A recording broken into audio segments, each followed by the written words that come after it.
এই যারা রোজা ভেঙে ফেলে তাদেরকে আপনারা এই হাদিসটা নিজেরা আজকে মুখস্থ করবেন, আর যারা ওই যে লাল কাপড় টাপড় লাগায় খায় এদেরকে এই হাদিসটা শোনায় দিবেন। পারবেন না ইনশাল্লাহ?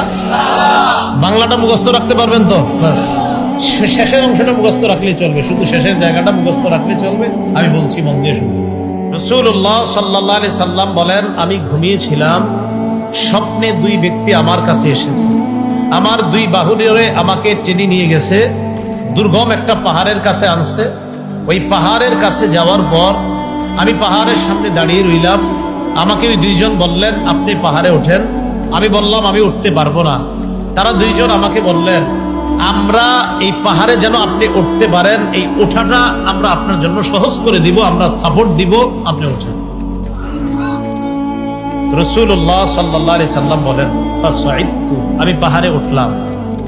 فإذا أنا بقوم معلقين بعراقبهم مشققة أشداقهم, যাইতে যাইতে হঠাৎ আমি একদল মানুষের সামনে গেলাম, তাদের দিকে তাকায় দেখলাম পাগুলা উপরের দিকে বেঁধে রাখা।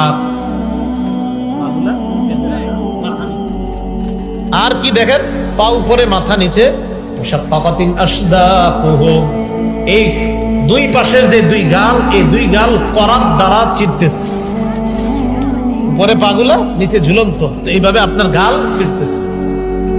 তাসিলু আশদাকুহুম দামা, এই পুরা গাল, এই চোয়াল সহ রক্ত পড়তেছে। এই কল্পনায় আনেন, দৃশ্যটা কল্পনায় আনেন, পা উপরে মাথা নিচে, দুই পাশের গাল থেকে রক্ত পড়তেছে। ব্যাপারটা কত ভয়ঙ্কর! রাসূল বলেন, আমি বললাম, এগুলা কারা? কার সামনে আমি আসলাম? মান হাউলা?